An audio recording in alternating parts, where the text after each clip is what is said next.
Hi, and welcome to another episode of Mr. Puzzle. Today we're gonna talk about this puzzle here, which is a trick box, and the name of this trick box is Radbox. Radbox, or Rad is a German word, and it means something, or it means wheel in English, so it's called the wheel box.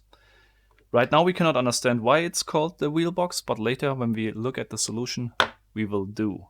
And the solution of this one is very, very cool, or let's say the mechanism that's behind, and that is providing this solution, how to open it, is very cool. It's very simple, but anyway very, very clever, and therefore it's one of my favorite trick boxes. If you don't want to see the solution, of course, stop at the spoiler break. The puzzle itself is made completely out of laser cut wood by the company Constantin in Germany. I will put some links in the description where you can buy it, of course, so check out the video description. And basically there is not much visible here. It's completely closed, no chance to look inside. The only thing that's moving is the lid here. That's here a little bit, let's say, there's some design element on the lid. This maple leaf which has actually no function except handling here the lid. And there's a small metal pin here in the front, which can be rotated, which can be pushed in or pulled out. There's no spring force or anything on it, so it's just a metal pin, and we do not understand why it's there at this point. There's no possibility to look inside, not from the front, not from the rear, and if we hold it and shake it a bit, we can hear that there is some slight noise coming from inside. Very, very slight. Okay. So, the difficulty of this puzzle, I would rate with a 3 out of a maximum of 5. Anyway, as I said, it's one of my favorite trick boxes. And after the spoiler break, when we look at the solution, you will probably understand why.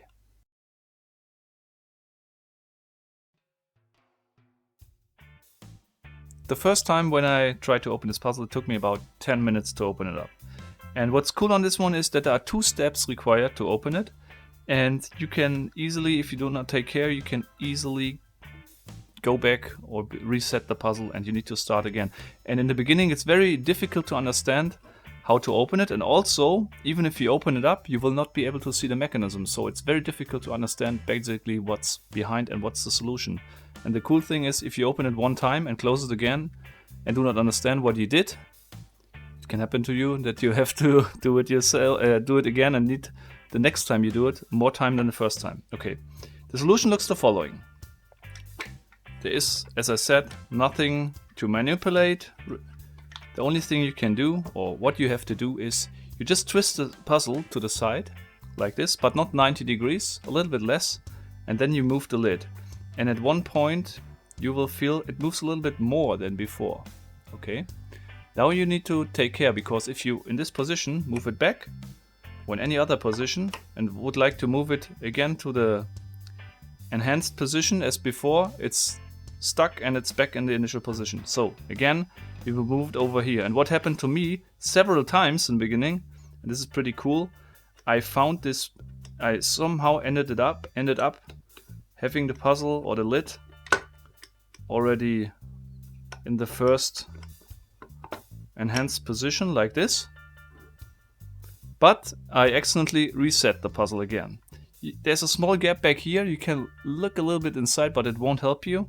And we can look now here from below, and there's a small gap over here, but with our fingers we will not be able to do anything. Okay, so if we look inside this gap, it's not visible here, there is something like a small disc or something visible. Okay, so again, first step, open it up here, and then the second step is move it to the other side and then do the same. Wiggle a little bit here, and at one point we will be able to open it up. But it's blocked here, and you can see here on the side that there is some compartment here in the front with the mechanism inside, and this is not visible because it's blocked by this pin, this wooden pin coming here from the top. Unfortunately, this pin is a little bit too long. From my point of view, only 5 millimeters would all have also done the job. So this will reduce your size of the compartment a bit, but you can shorten it if you need additional space inside. The size of the compartment, let me just give you some numbers here, is about 60 millimeters. The depth, or let's say the length, is around about only roughly about 85 millimeters, and the depth is until the lid around 45 millimeters, until the pin on the bottom is around 27 millimeters. Okay, just for information. Now I will explain you what's behind it. This is pretty cool, and this is why this puzzle is one of my favorites. I will just switch the camera. Okay, so I thought about how to explain it the best way, and I decided to print some plastic parts to explain it to you the most easiest way. So this is actually demonstrate the front of the box, this hidden compartment here in the front. And this pin here is the metal pin up here. This one is moving front and to the front and rear, but basically this is not needed for solving the puzzle. This will also do the job. Okay. In addition, I printed these two discs, or let's call it wheels, because therefore it's called the wheel box. And the job of this disc is to lock the puzzle. It means they look not really like discs. They are flattened in one area, and there's some material removed here. And the removing here the material will change the center of gravity on the discs, and it means they will always, if I rotate them, the final position will always be the same. The area here of this disc, which still has some material or more material, will pull down, and the lighter area will be upwards. Okay, and therefore it will always be oriented like this, and the other disc is assembled other way around, and this one will be always oriented like this. There is also this cutout, if you remember, in the lid, and these two edges up here are located inside of this cutout. So I cannot move the lid to the front or to the rear. It's completely held here in place by these two discs. This should demonstrate the lid. So if I would like to move it to the front, it's blocked by these two discs.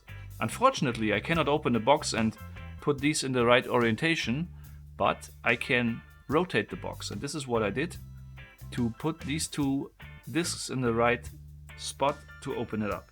So if I take the box now, I will just demonstrate it to you with the first disc. If I take the box and rotate it to one side, and therefore not 90 degrees, but maybe like 60 degrees, the lid, or this disc, will remain in the same position as before. But the box is twisted, and therefore I will align the lid with the cutout of the flattened area of the disc. So I can move it one step to the front. And then it will block the disc from getting back in the initial position, or in its natural position. So it's only locked by one disc now. And this is the position where I just move it to a little bit to the front. Now I move it into twist it to the other side until the flattened area is aligned, and then I will be able to open up the lid. And this is also causing the issue, for example, if I'm now in this position and I move it a little bit more too far to the rear, the disc will get back into its initial position and will lock it again. So a very, very, very clever and cool solution, if you ask me. Pretty cool. Not sure if it was found by Konstantin. If you know this application from any other mechanisms, just let me know in the comments. Okay, I'm very interested about knowing this. And I'm not sure what you think about this puzzle, but I love it. I love this mechanism, and it's a pretty cool solution for a pretty cool puzzle. If you like this episode, just comment below, hit the like button, subscribe if you would like to see more, and you can also check, of course, my Facebook and Instagram channel. Until next time, keep on puzzling.